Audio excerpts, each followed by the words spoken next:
Muy buenas tardes. En nombre de la Universidad Bernardo Higgins, en especial de la Facultad de Educación y los programas de Pedagogía en Educación Diferencial y el Magíster en Educación Diferencial, le doy la más cordial bienvenida a este nuevo seminario web Cerebros en Alerta, los 4 derechos de todo cerebro humano en peligro de vulneración. Saludamos a las autoridades presentes, invitados especiales y estudiantes. En esta oportunidad nos acompaña Joaquín Trendafilide, quien ha sido docente de aula por muchos años, con formación pedagógica inicial en la Universidad Adventista de La Plata, Argentina. Se ha especializado en educación a distancia en la Universidad de la Frontera. Posee estudios de posgrado en lingüística aplicada por la Universidad de Chile. Actualmente es participante del programa de doctorado en discapacidad por la Universidad de Favaloro en Argentina. Se ha dedicado durante los últimos 20 años a la formación de estudiantes de pregrado en varias universidades en Chile, con especial interés en neurodidáctica y el cerebro bilingüe. Además, Joaquín es creador de contenido y podcaster en la serie de Cerebro con Kepchus y Bilingual Trends, que vincula la neurociencia a la educación y el estilo de vida. Además, coordina el programa de diplomado de neurociencia educativa con especialización en investigación-acción, organizado junto a la Fundación CIEN. El profesor Trendafilide es director de la Asociación Chilena de Neuroaprendizaje, a quien lo dejo para que se dirija a tu audiencia. Muchas gracias, muy amable Carlos. Gracias también a Chesting, a Don Manuel y en general a la Universidad Bernardo Higgins por esta semana especial, entiendo, de la Facultad de Educación. Y seguramente habrá muchos docentes, muchos y muchas docentes hoy conectados para conversar un poco, más bien voy a hacer un monólogo, ¿cierto?, en relación a lo que tiene que ver con un tema que nos apasiona tanto, como es la neurociencia educativa. ¿Ah? Bueno, Juan Cuevas, un gusto saludarle al colega, colega de muchos años. Creo que se está proyectando correctamente, ¿sí? Que si me hacen así una señal, yo me quedo tranquilo. Muchas gracias, Carlos. Bueno, ¿por qué titulé de esta manera la ponencia? Estamos en un tiempo de mucha sensibilidad en políticas de derechos, ¿no? Y cuando hablamos de organizar currículum en torno a lo que es derechos, pensé, bueno, ¿por qué no darle una mirada distinta entonces a necesidades básicas de nuestro cerebro? Por si tenemos presente aquí gente del área de la biología o de la neurociencia más dura, no se alarmen, porque seguramente pensarán, ¿cómo es posible un cerebro tiene derechos? Si una persona tiene derechos, pues ese cerebro que forma parte de una persona también entraría en un cuadro de ciertas necesidades que deberían ser cumplidas en nuestro ciclo de vida, ¿cierto? Y tiene relación con eso. Bueno, en la primera diapositiva encuentran mis datos de contacto en Instagram, personal y también institucional, por si hubiera algún tema que a futuro quisieran, en el que quisieran que nos explayáramos más. Um, y entonces vamos derecho, tenemos solamente 45 minutos juntos y quiero aprovecharlo al máximo con ustedes hoy, aprovechar también, hacer muy relevante tu tiempo en un momento de probablemente de cansancio a esta altura del año. Y algunas preguntas que queremos hacernos hoy son, número uno, ¿sirven para algo las crisis? Cuando vivimos crisis de algún tipo, en este caso de salud, que nos llevó a otras crisis, ¿cierto? Como puede ser la crisis y el gran desafío que vivimos en educación. Ese es el primero. El segundo, ¿cómo nos abre la neuroeducación en medio de estas crisis?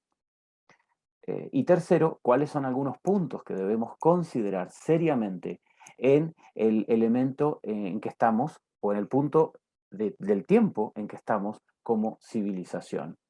Y entonces vamos a nuestra introducción y yo la titulo La tormenta perfecta. ¿Sí? Vivimos en la tormenta perfecta, o más bien estamos ya casi al cierre de la tormenta perfecta en educación. ¿Por qué digo esto? Si observamos la foto que estoy mostrando, una foto probablemente muy principios del siglo XX, o quizás sea una foto ya con 100 años o más, que acusa o nos señala a un sistema de educación, a una estructura de aula, a una forma de organizar currículum que mucho dependía y mucho hablaba de la época en que la escuela fue organizada como tal. Y si pensamos en el modelo occidental de escuela, tenemos que pensar en la época victoriana, ¿sí?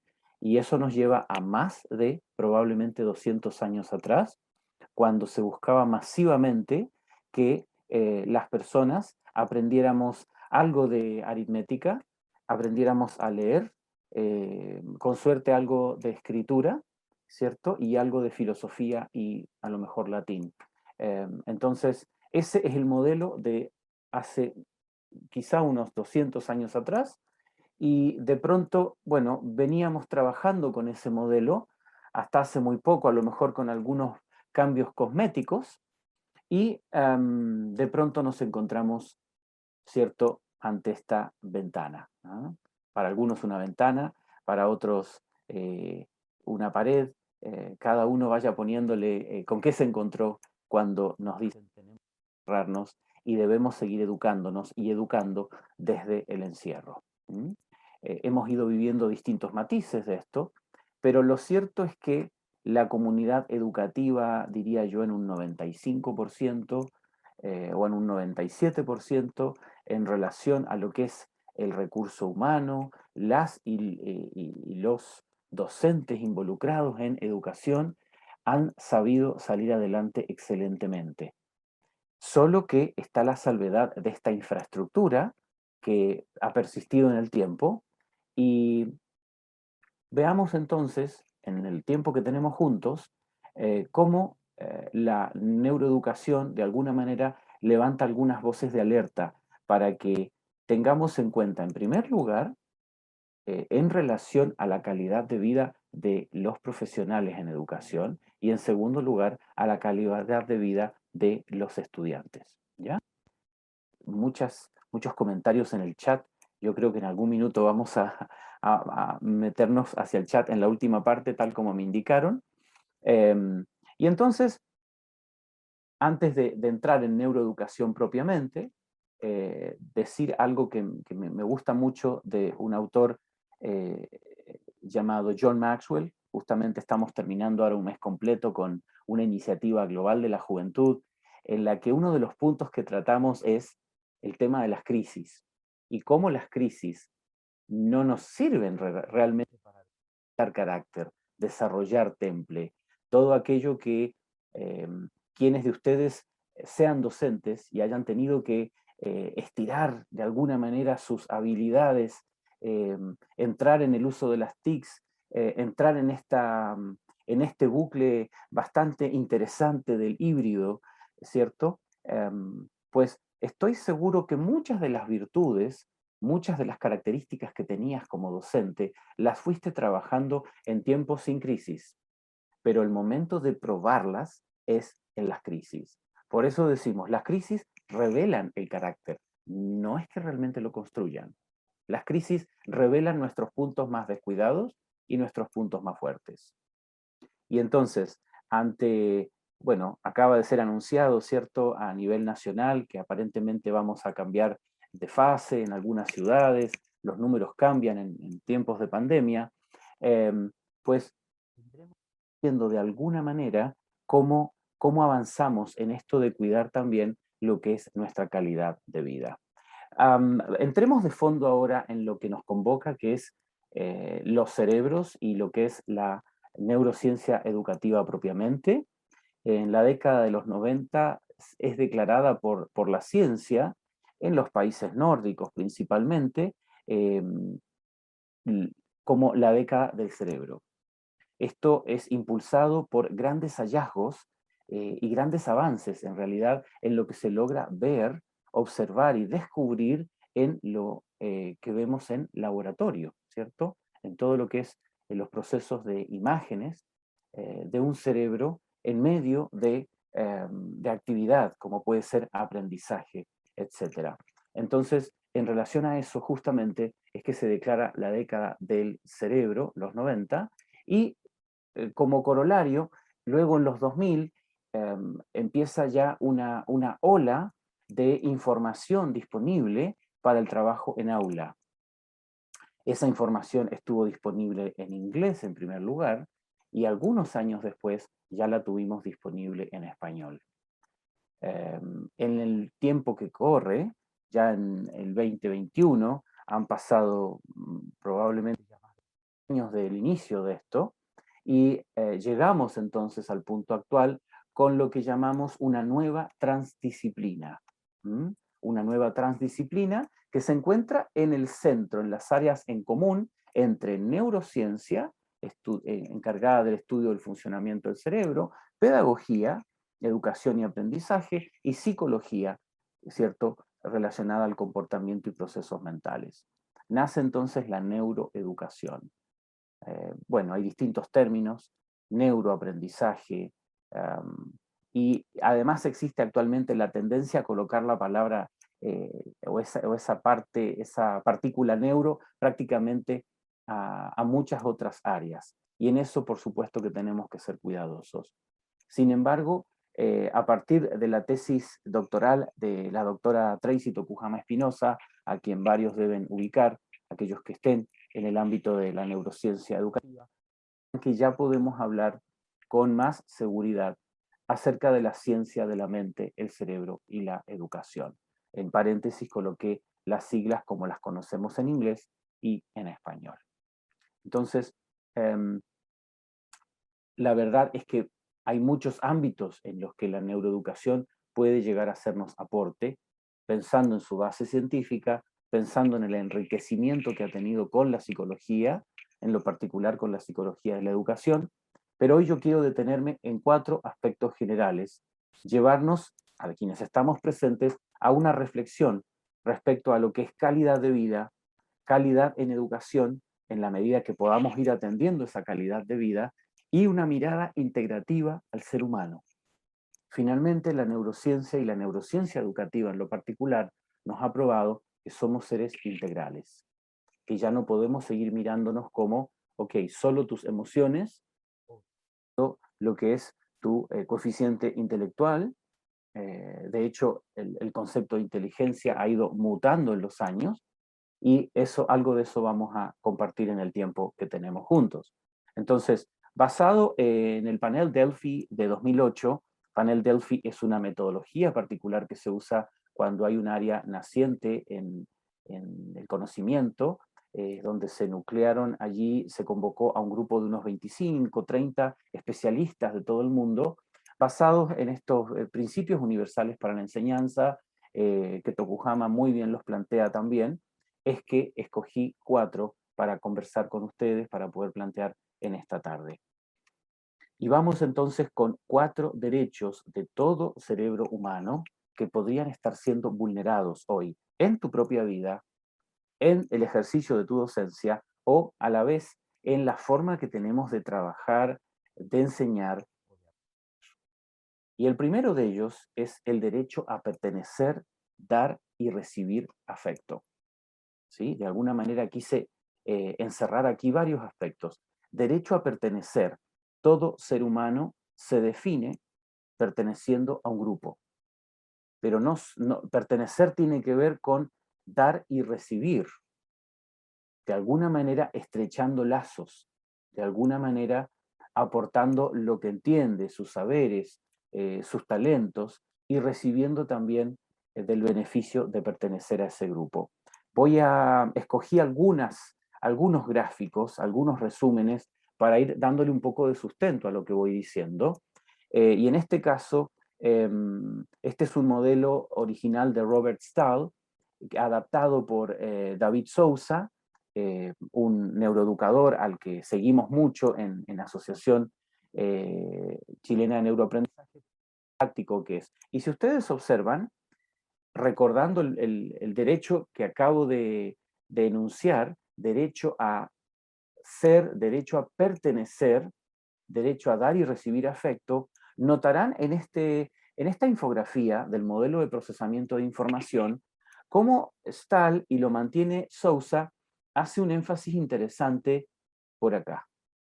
No sé si logran ver lo fundamental que pasa a ser, en medio de todo este enjuague que la neurociencia finalmente ha podido probar, lo importante del ser, lo importante de cómo me percibo a mí mismo, ¿cierto? El concepto de mí mismo, y fíjense ustedes el concepto de mí mismo como persona, cómo conecta, en primer lugar, con mis aprendizajes. Desde mis experiencias pasadas, desde el momento en que empiezo a tener memoria de largo plazo, empiezo a generar ciertas experiencias pasadas y cómo eso va produciendo un círculo virtuoso con formación de nuevas memorias inmediatas, la formación de memoria operativa, la creación de sentido y significado, que estoy seguro que muchas y muchos aquí presentes están familiarizados con los conceptos de sentido y significado, ¿cierto? Y la otra arista importante tiene que ver con sistema cognitivo de valores. Dice Sousa, ¿en dónde creo mi sistema cognitivo de valores? ¿A dónde desarrollo mi autoconcepto? ¿A dónde trabajo mi autoestima? Pues propiamente en una comunidad a la cual pertenezco. Entonces, eso como primer derecho me parecía interesante traerlo a la mesa. A partir del modelo de procesamiento de información, la neurociencia educativa viene a subrayar la importancia. Y decimos, la psicología hablaba de la importancia de cuidar la autoestima. En la neurociencia educativa decimos la importancia de cuidar el autoconcepto. Yo puedo intervenir de manera más específica en el concepto que la autoestima.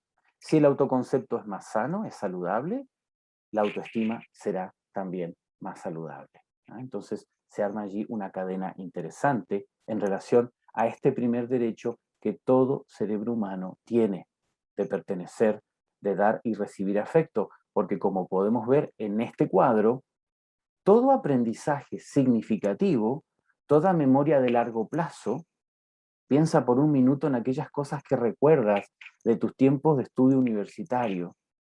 Piensa en algún saber o alguna destreza que desarrollaste en tus tiempos de colegio. Piensa en esos primeros conocimientos, en esas primeras canciones, letras o juegos que aprendiste en tu infancia. Todos aprendizajes basados en el aprendizaje que se da en comunidad, en el hecho de pertenecer, dar y recibir afecto. La neurociencia ha probado eso, es así el sistema como hoy lo comprendemos en términos del procesamiento de información. Entonces, debemos decir hoy, y esto lo soportan muchos autores, que tener emociones es la razón de por qué logramos realizar aprendizajes.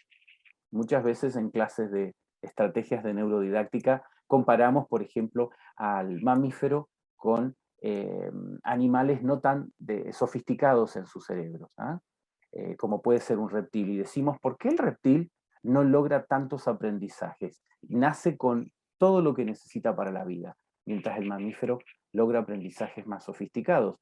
Y de todos los mamíferos, ¿quién sería la corona de los mamíferos? El ser humano. Con esos grandes lóbulos frontales, grandes lóbulos. ¿Por qué logramos aprender? Pues hay una asociación tremenda entre emoción y aprendizaje. Nuestra estructura del sistema emocional, ¿cierto?, comprende la formación de memorias junto con la gestión de las emociones. Sin emociones no logramos aprender. Desarrollamos emociones, desarrollamos autoconcepto en medio de la comunidad en la que vivimos, perteneciendo, dando y recibiendo afecto. Entonces, un desafío interesante, un par de desafíos interesantes para quienes generamos comunidad, para quienes somos docentes, para quienes ejercemos docencia a todo nivel, es que debemos transformarnos en especialistas en generar apego saludable, tanto en infancia como en adolescencia. Por supuesto, en adolescencia con mayores restricciones. Sabemos que el apego se trabaja particularmente en la infancia, pero es importante transformarnos en especialistas del apego saludable, en especialistas que generan emociones positivas en los entornos en los que estamos, ya sean estos sincrónicos, presenciales híbridos, y por qué no, también ser imaginativos y pensar cómo puedo generar o evocar emociones positivas aún en el asincrónico, ¿sí? Estoy pensando en este minuto en autores como Doug Lemov, en su último libro del 2020, donde dice, tenemos que lograr disolver la pantalla, ¿sí? Y es interesante las estrategias que él propone. Yo les desafío a leer a Doug Lemov en su último libro en relación a cómo sobrevivir en la educación a distancia. Tenemos también que transformarnos, docentes, en especialistas en hacer que las personas sientan que pertenecen. Y cuando estábamos preparando esta charla, me conté que iban a estar conectadas y conectados participantes del Magíster de Educación Diferencial, también de la Pedagogía en Educación Diferencial. Yo estoy seguro que ustedes se especializan en hacer que las personas sienten que pertenecen, a pesar de que puede haber diferencias, ¿cierto? Ser unos más neurotípicos que otros, pero allí qué importante trabajar esto. Vamos con el derecho número 2, el tiempo pasa volando, y el segundo derecho es derecho a buscar y descubrir un propósito personal en la vida. Esto sí que se torna de pronto un tanto más filosófico, si se quiere, pero quisiera mostrarles un modelo que rápidamente nos va a encuadrar en lo que es trabajo en aula. El cerebro humano es un buscador natural de propósito. Siempre corre con ventaja el cerebro que tiene un objetivo. Y fíjense ustedes, la matriz de aprendizaje memorable, esta matriz la hemos ido puliendo en el tiempo, en el trabajo que hacemos como el grupo de comunidad Neuroeducas, y siempre establecemos dos preguntas base en torno a las cuales los neuroeducadores establecen que un cerebro va construyendo significado de lo que tú propones en tus actividades y contenidos en aula. La primera de estas preguntas del lado izquierdo, ¿cierto? ¿Tiene significado lo que mi docente me está proponiendo? ¿La actividad que propone, el contenido que ha seleccionado? ¿Sí? Entonces las dos opciones de ese cerebro serán un sí o un no. Y por supuesto habrá intermedios, ¿eh? Un proceso que va en una línea continua por un lado. Y por el otro, ¿cierto? Con esta primera pregunta, ¿tiene significado la actividad? Toda vez que la respuesta sea un sí, habrá allí un aprendizaje significativo para ese estudiante. Pero la segunda pregunta, dicen los especialistas, tiene que ver con la construcción de sentido. ¿Tiene sentido la actividad? Y entonces, explorando un poco más las preguntas, el que tenga o no significado tendrá que ver con, acaso, su experiencia de vida personal, su historia personal. Alguien dijo alguna vez en neurociencia que los cerebros son tan únicos e irrepetibles como las huellas digitales. De manera que es tremendamente desafiante hablar, por ejemplo, ¿cierto?, de integración, de inclusión o de pertenencia, cuando efectivamente somos todos con historias distintas en una sala de clase. Pero esa es la primera pregunta. ¿Tiene significado lo que van a proponerme, lo que voy a trabajar a partir de mi experiencia previa? Y la segunda pregunta es la construcción de sentido. ¿Tiene sentido la actividad? ¿Sentido basado en qué? Basado en mis conocimientos previos. Aquí nace la importancia, o volvemos a la importancia de lo que decía Brunner ya en los años 50. El currículum en espiral, que va de simple a complejo, de conocido a desconocido, de manera que ayude de manera natural a ese cerebro a construir un sí, tiene sentido. Noten ustedes ahora por qué hablamos de matriz del aprendizaje. Porque en la medida que ese cerebro dice, sí, me hizo sentido la actividad que propuso el profe. Sí, hace significado porque conecta con mi experiencia de vida, la etapa en la que estoy hoy, el drama que vivo hoy en mi vida, ¿cierto? O la alegría que llevo hoy. Entonces, cuando ambos combinan en un sí, tendremos a ese nuevo aprendizaje muy probablemente en muy alto, rankeado en muy alto. Y muy alto en neurociencia, ¿a qué se refiere? A que se transforme en una memoria de largo plazo, ojalá una memoria indeleble. Cuando una de las dos sea un no, probablemente quede en el cuadrante moderado a alto, ¿cierto? Como cuadrante B o cuadrante C. Lo trágico es cuando, debido a la forma en que estoy organizando mis contenidos, debido a lo poco familiarizado que estoy con el grupo curso que tengo, podríamos estar cayendo en el cuadrante D, muy bajo aprendizaje. ¿Qué tengo que tener en cuenta? Estos dos elementos, significado y sentido. Con esas dos preguntas que son bastante operacionales.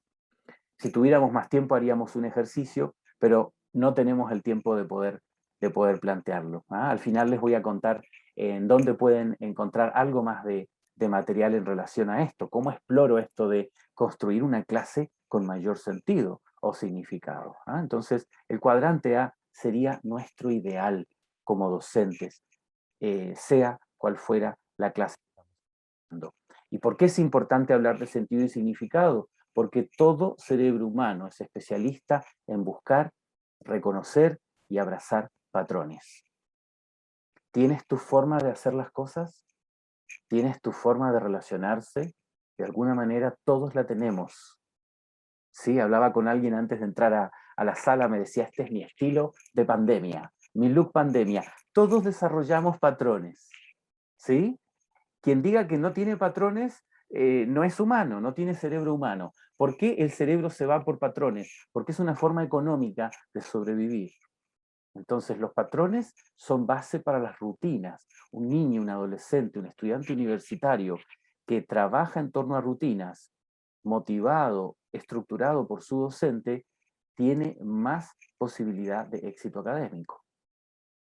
Y así como los patrones son base de las rutinas en lo elemental llegan a ser la base de la formación de hábitos. No vamos a discutir hoy, cuando ponemos números, todo se torna debate. ¿En cuántos días forma un hábito?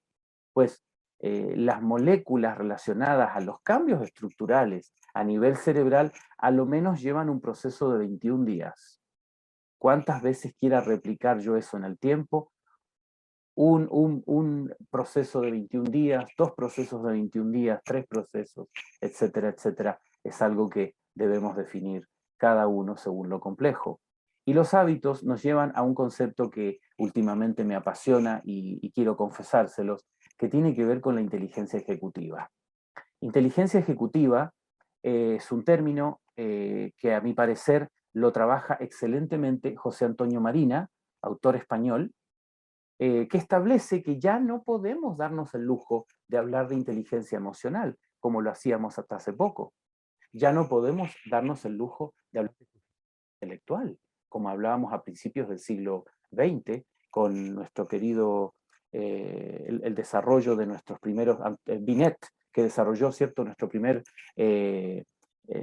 primeros pruebas estandarizadas de coeficiente intelectual. ¿De qué habla Antonio Marina? De inteligencia ejecutiva, el ser humano que dice, debo ponerme objetivos en la vida. ¿Qué propósito tengo más allá de mi contenido? ¿Qué propósito tengo más allá de aprender una habilidad específica? Y estoy seguro que muchos de los aquí presentes se plantearon 3 veces de nuevo su propósito en la vida en tiempo de pandemia. El tiempo de pandemia nos dio, cierto, mucho insumo para repensarnos en la vida. ¿Te has reencontrado ya con amigos, con amigas que han hecho hasta cambio de carrera, cambio de a qué se dedican en la vida? ¿Y por qué sucedió eso? Bueno, porque no somos como el resto de los mamíferos.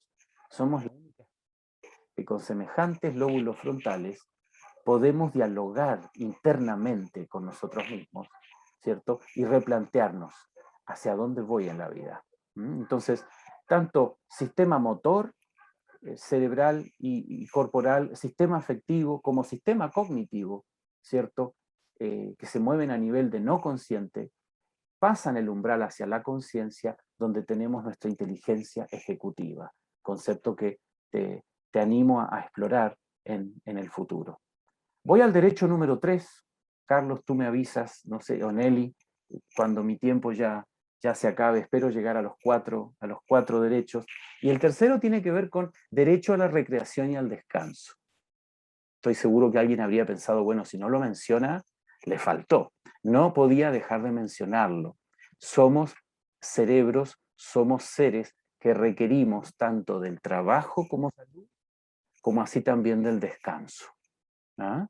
Y si bien todos los órganos funcionan siempre, alguien por ahí me ha dicho, te voy a tirar un tomate la próxima vez que digas que es el único órgano que funciona 24/7, pero sí debo decir que es uno de los pocos órganos, el cerebro, que funciona de manera complementaria en los tiempos de vigilia versus en los tiempos de sueño. Entonces, sueño y vigilia se complementan en el cerebro humano, se complementan en el ser humano, como así también en otras especies, porque durante las horas de sueño, el rol que cumple el cerebro es de consolidación del aprendizaje, de reparación, procesos de sanación. Y esto es muy importante. 1/3 de su tiempo, de nuestro tiempo, nuestro cerebro requiere que estemos en modo sueño. Descanso modo sueño. Esto porque, bueno, últimamente hacemos descanso modo vamping, ¿cierto? Si ubicamos el vamping, es esa típica escena en la que tu casa ya está oscura, tu habitación está oscura, pero tengo el rostro iluminado por la pequeña pantalla.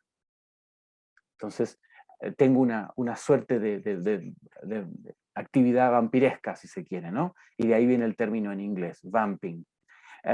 Otro elemento que también está siendo tremendamente nocivo, y es importante considerarlo en la salud docente, en la salud de nuestros estudiantes, es el estilo de vida multitarea o multitasking. No somos ni tenemos un diseño multitarea. Nuestro sistema atencional, nuestro sistema de memoria operativa y de formación de memoria de largo plazo funciona de manera secuencial y tiene un diseño, capacidades instaladas para un trabajo secuencial, uno a la vez. Entonces, en este sentido, también les invito a explorar cómo estamos en nuestras vidas personales con este punto en cuanto a nuestra calidad de vida. ¿Mm? Multitarea o alternancia acelerada entre ambas, entre 2 o 3 tareas al mismo tiempo, tienen un correlato muy fuerte actualmente con la pronta aparición de enfermedades neurodegenerativas, al punto que sabemos ya en el siglo XXI que nuestros cuerpos están viviendo más años, pero el cerebro muchas veces no acompaña en la misma cantidad de años de salud. ¿De qué le sirve a un ser humano tener un cuerpo que está funcionando y vivo si ya su cerebro está deteriorado? ¿Ah? Hablamos aquí no de vejez, sino de enfermedades de tipo neurodegenerativas. Entonces, en este sentido, nuestra contrarreacción debería ser aprendamos o tratemos de trabajar en torno a algunas ideas como las que estoy. ¿Qué tal trabajar con tus estudiantes, trabajar también en lo personal o como equipos de trabajo en ciertos momentos del día en modo avión? Es un modo que está en tu celular, está también en tus otras pantallas y son modos que deberíamos abrazar para el trabajo no tóxico a nivel cerebral, a nivel de los sentidos. ¿Mm? De manera de no alimentar niveles de estrés que arrastramos por otras situaciones no controlables. La técnica Pomodoro es una técnica que también se complementa muy bien con el modo avión. Separar 15 a 25 minutos de tiempo específicamente para una tarea, ya sea de oficina, de enseñanza o en clase con los estudiantes, donde entrego instrucciones inicialmente y luego determinan un tiempo, modo avión, para el trabajo, actividad y no en otra cosa. Técnica Pomodoro, separar tiempos en 15 a 25 minutos, seguido por una pequeña pausa, ¿cierto? Como puede ser una pausa en la cual movilizo el cuerpo, bebo un poco de líquido, converso con alguien, etcétera, etcétera. El ayuno de los sentidos es la tercera técnica que traigo para sugerir hoy. Ayuno de los sentidos. ¿Trabajas 24/7 o trabajas 7/7? ¿Cómo estás destinando hoy tu tiempo? y cómo organizas el tiempo de tus estudiantes. Por ayuno de los sentidos me refiero a tomar a veces mis pantallas, tomar una actividad rutinaria de la semana y el fin de semana simplemente reemplazarla por otra. Y acá les confieso una actividad familiar que estamos haciendo ya hace cosa de mes y medio, junto con mi familia, domingo por medio, siempre que las posibilidades, tenemos la posibilidad, estamos practicando un deporte que se llama foot golf. Es la combinación de algunas habilidades del fútbol con algunas habilidades del golf. Y volvíamos este domingo con mi familia y alguien comentó, realmente pasamos toda la mañana afuera, al aire libre. Además es un deporte en que no es bien visto que uno esté con un celular en la mano, pero lo cierto es que toda la familia se desconectó. Entonces, puedo considerar una pequeña batalla ganada con la incorporación del fútbol, a lo menos en mi familia. Ayuno de los sentidos. Una vez a la semana, lo menos un día a la semana, para hacer otras cosas. ¿Sí? Fíjate que está probado que el trabajo puede ser perfectamente complementado con un descanso en otras actividades. No necesariamente el ocio es de pronto estar haciendo nada. Ocio también puede ser cambio de actividad. Y la última propuesta que tengo aquí en la pantalla es un ejemplo de ayuno de los sentidos. Black Screen Day, un día de pantallas en negro, o a veces si trabajamos o tenemos hijos pequeños, sabemos que el día completo va a ser imposible, pero aunque sea una mañana, una tarde, sin las pantallas, puede colaborar en este derecho que tiene tu cerebro, el de tu familia, el de tus estudiantes, ¿cierto? Derecho al descanso y al reposo. Y cerrando un poquito este derecho, quería plantear el modelo de Hunter, muy antiguo. Hunter toma esta conocida ley de Jerkes-Dodson de niveles de estrés y lo equipara a los niveles de aprendizaje, estableciendo que en toda clase, en todo grupo de estudiantes, ¿cierto? Tendremos que identificar, ya sea en sincrónico o en presencial, los niveles de estrés a los que están sometidos los estudiantes y cómo esto tiene un correlato con el nivel de aprendizaje. Es bien interesante. Bueno, justamente en el módulo de estrategias de neuroaprendizaje que me toca tomar en nuestro diplomado de neurociencia educativa, trabajamos esto con distintas técnicas. Y yo sé que tú puedes pensar en este minuto, ¿qué técnica específica podría yo usar en mis aulas, en mis clases, para ayudar a los estudiantes a manejar mejor niveles de estrés? De manera que queden en lo que llamamos, y podemos ver en esta tabla, como nivel óptimo. El nivel óptimo donde no hay ni tan bajo estrés que la persona está, ¿cierto?, en modo coma, o en un nivel tan alto donde se produce un desgaste y donde está la toxicidad del estrés que también baja la curva de rendimiento. Te dejo entonces el modelo de Hunter que habla de la importancia de que debemos manejar, ¿cierto?, las cuotas de descanso y las cuotas de estrés. Y vamos entonces al último de los derechos del cerebro humano, derecho a crecer y desarrollarse toda la vida. Pues aquí podemos hablar de varios elementos, pero en principio quisiera mencionar que tendemos en la pedagogía, tendemos más bien en Occidente a poner nuestro énfasis en cuanto a los aprendizajes en infancia y adolescencia, etapas que son, y la neurociencia lo ha probado, cruciales y de gran ventaja biológica para generar aprendizajes. Son tiempos marcadores para la vida.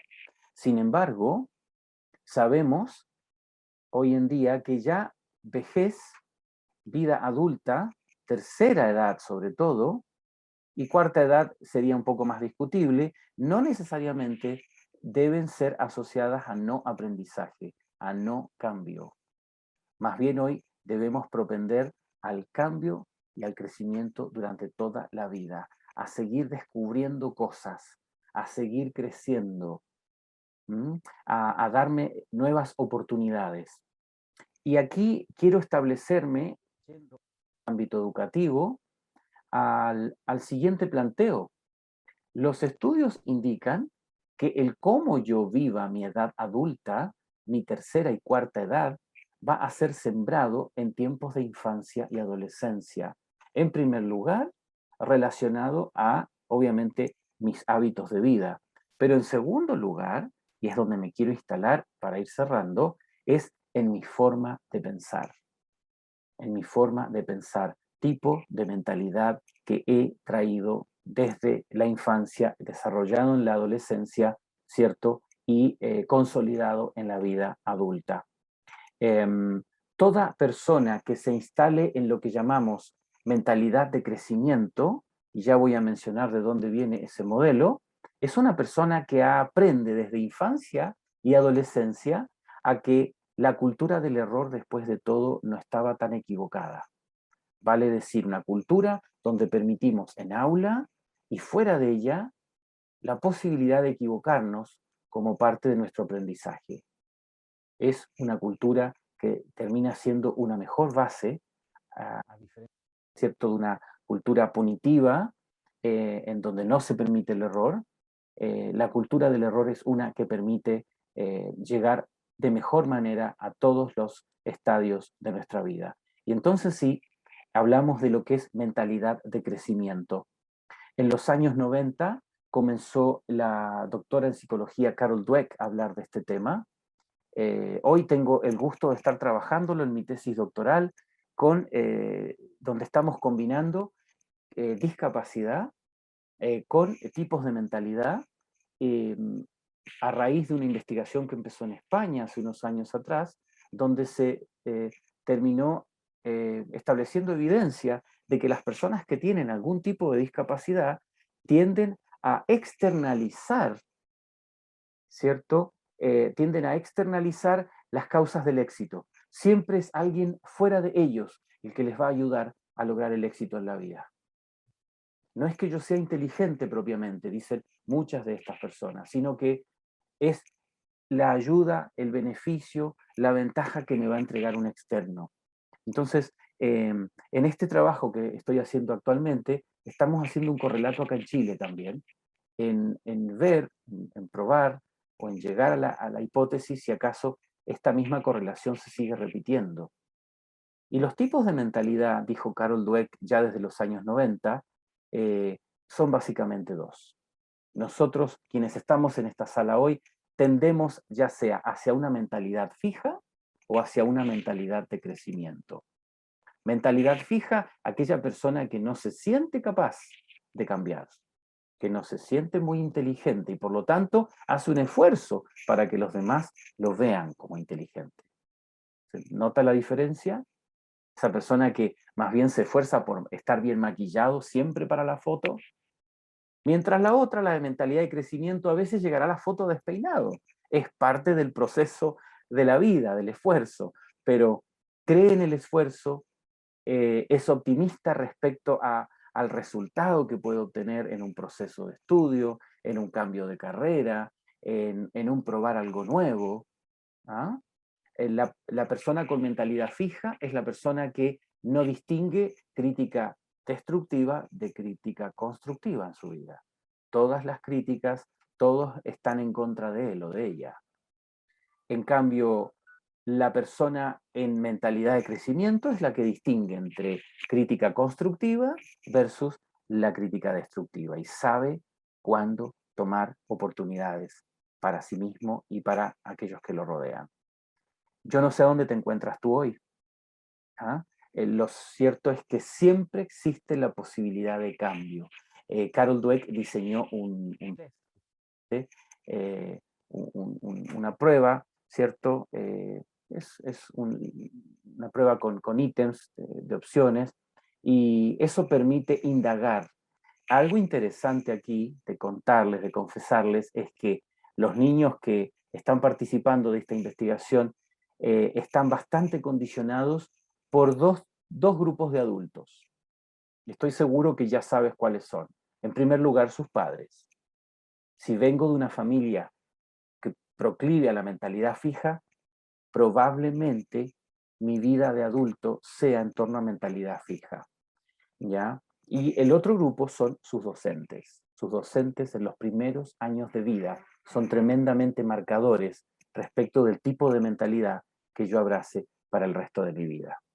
Bueno, probablemente alguno salga de aquí directamente a buscar el test para aplicárselo, pero es interesante preguntarnos de qué lado estoy. Lo interesante es que esta es una línea, es un continuo en el cual yo puedo ir cambiando, cambiando en la vida. Los especialistas dicen en uno o en otro es finalmente una opción para la vida, no es una obligación. Y bien, llegamos ya al final entonces con los 4 derechos que quería plantearles, compartirles en cuanto a derechos de tu cerebro, y por eso la pregunta, ¿qué derecho propio estás vulnerando hoy en tu calidad de vida, en el ejercicio de la docencia, en los grupos en los que eres influencer? Sostengo que una docente es un verdadero influencer en los grupos en los que está. Entonces, ¿qué cultura estás hoy propiciando? Y la segunda pregunta, ¿qué derecho de otros cerebros podrías estar vulnerando en relación a estos 4 puntos que planteamos hoy? Bueno, quiero dejarles 2 invitaciones, una de ellas para aquellos que sean proclives que sean brain lovers, que sean amantes de calidad de vida y estén preocupados, una serie nuestra de la asociación, serie de podcasts, que son muy valiosos los podcasts para estudiar, para gente muy ocupada, Cerebro con una serie que tenemos justamente en Spotify. Te invito a visitarla y si te resulta de interés, hay algunos temas realmente explorables allí. Es una serie que desarrollé en base a la investigación de la doctora Bond Chapman del Centro de Salud Mental de la Universidad de Texas. Ella hace unas propuestas muy, pero muy interesantes en relación a calidad de vida. Y la segunda invitación tiene que ver con una serie de ponencias que fueron públicas y gratuitas y que están disponibles actualmente en nuestro canal de YouTube. Allí encuentras el dato, HNAP Comunidad Neuroeduca. Dije, ¿qué puedo dejar para aquellos que tengan inquietudes respecto a este tema? Encuentras en nuestro canal estas 6 ponencias que fueron parte de una serie gratuita que cerró hace poco tiempo, solamente en octubre. Muy bien, entonces, por lo demás, yo llego hasta aquí y entiendo que tenemos tiempo para preguntas. Sí, sí.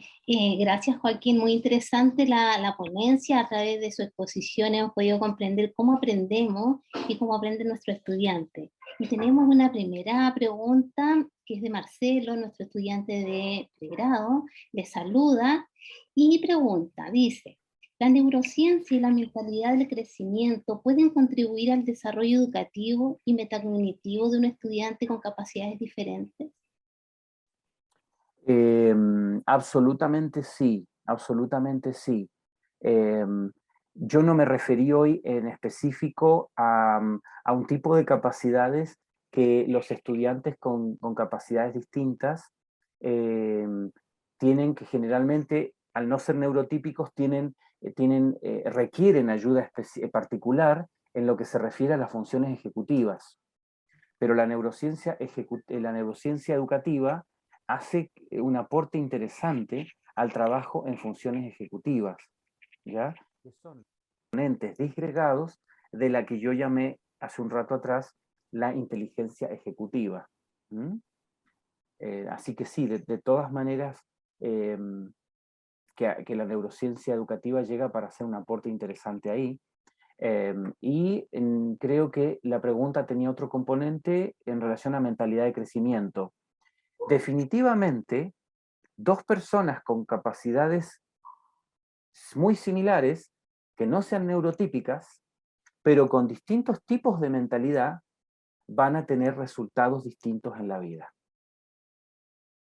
Por eso este modelo de Dweck, en cuanto a tipos de mentalidad, es de tan alto impacto.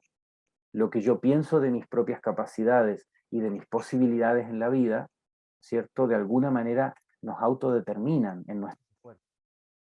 Así que mentalidad de crecimiento tiene mucho que aportar en temas de capacidades distintas o personas no neurotípicas. Sí, y en este sentido, ¿cuál sería el papel de la inteligencia ejecutiva en la regulación del estrés? Inteligencia ejecutiva en la regulación del estrés. El concepto de inteligencia ejecutiva es básicamente yo como persona, en mi diálogo interno, voy a ponerlo en palabras breves, ¿cierto?, de José Antonio Marina, haciendo metacognición, dialogando conmigo y regulando mis emociones, definiendo mis recursos intelectuales, en dónde los voy a poner. Entonces, una persona que trabaja su inteligencia ejecutiva, trabaja, pongámoslo en términos de funciones ejecutivas, persona que elabora bien sus diálogos internos, que está acostumbrado, ¿cierto?, a hacer metacognición, definitivamente tiene más herramientas para el manejo del estrés.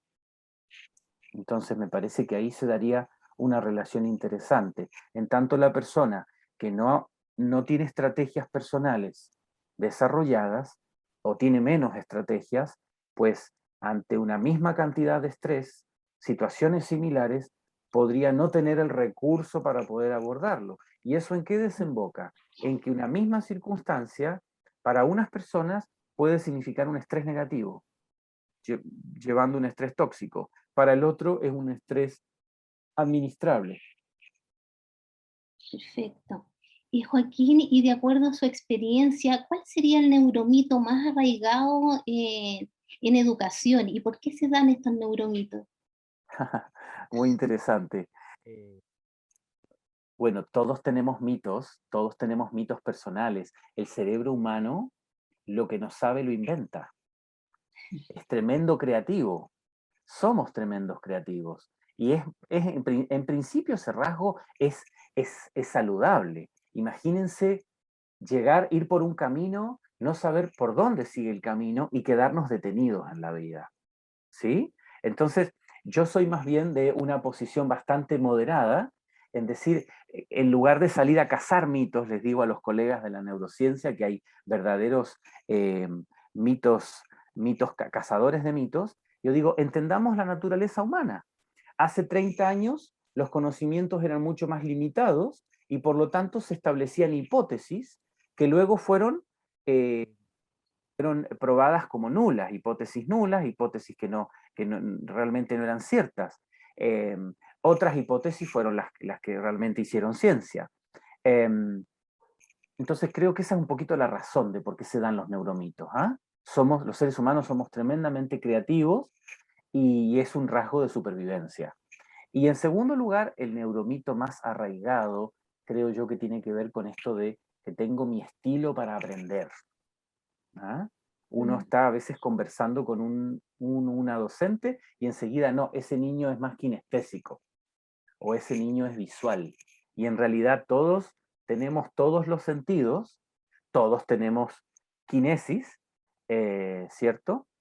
Pero claro, todos tenemos formas preferentes para aprender por nuestras experiencias de vida. Tuve éxito leyendo el libro y voy a querer seguir leyendo. Otro tuvo éxito aprendiendo en un juego y va a querer seguir haciéndolo ahí, ¿no?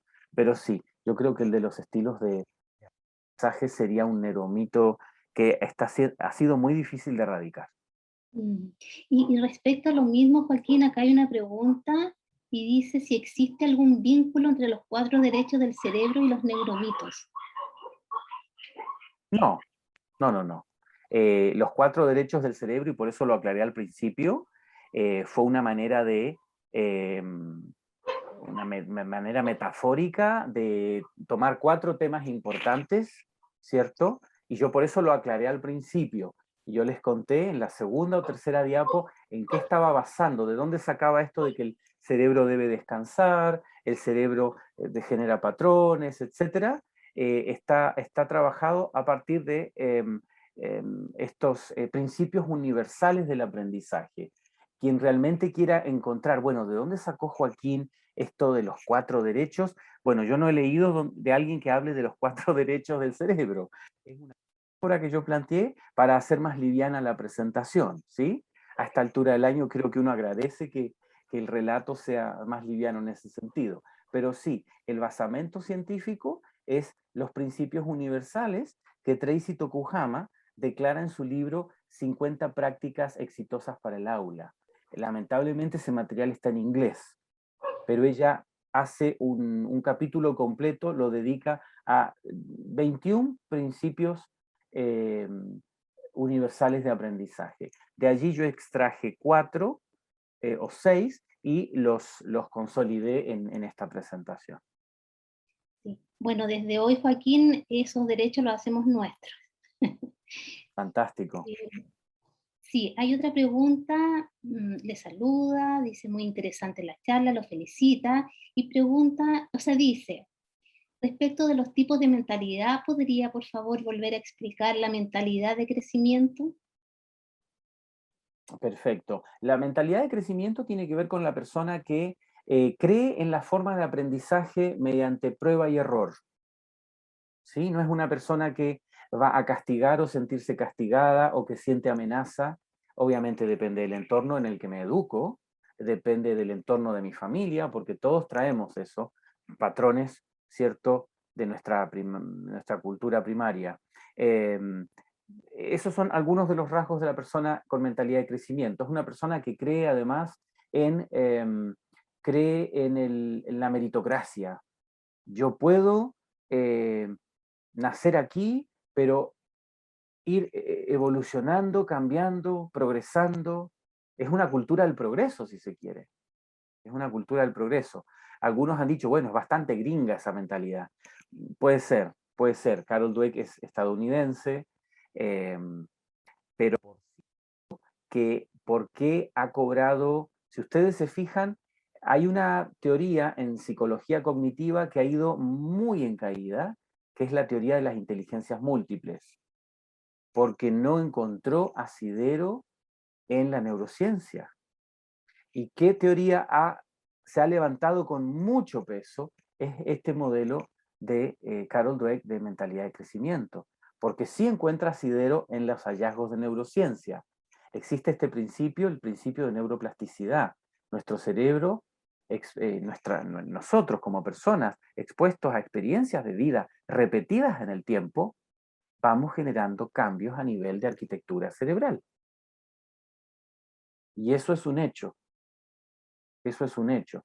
Vamos generando cambios de tipo físico, ¿ya? Entonces, debido a que somos neuroplásticos, yo suelo decir, gracias a la vida, dice la canción, que somos neuroplásticos. De lo contrario, todos los que estamos aquí nos dedicaríamos a otra cosa, no seríamos docentes. Solo porque existe la neuroplasticidad cerebral es posible aprender. Si es posible aprender, es posible que haya alguien que nos enseñe. ¿Sí? Entonces, Sí.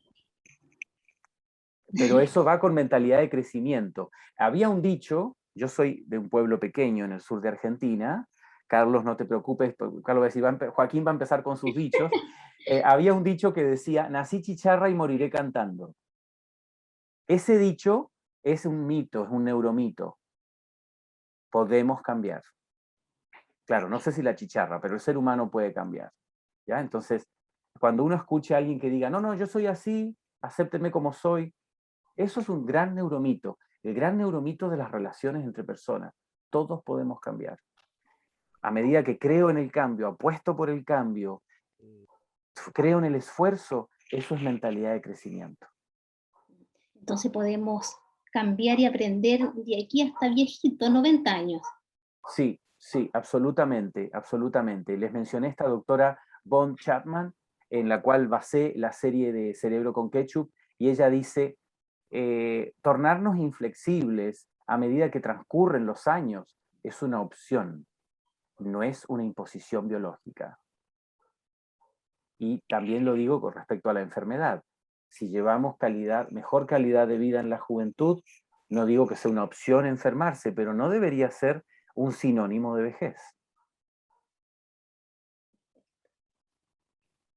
Muchísimas gracias, Joaquín, por responder a todas las preguntas. Gracias a ustedes por el interés. Carlos. Perfecto. Agradecemos entonces este interesante seminario web que nos ha entregado Joaquín y los dejamos cordialmente invitados a todos los participantes que están ahora acompañándolos a las diferentes actividades que tenemos programadas esta semana para que sigamos aprendiendo, y también la invitación ya está hecha a evitar la vulneración de nuestro cerebro. Así que muchas gracias y nos volvemos a encontrar en otra oportunidad.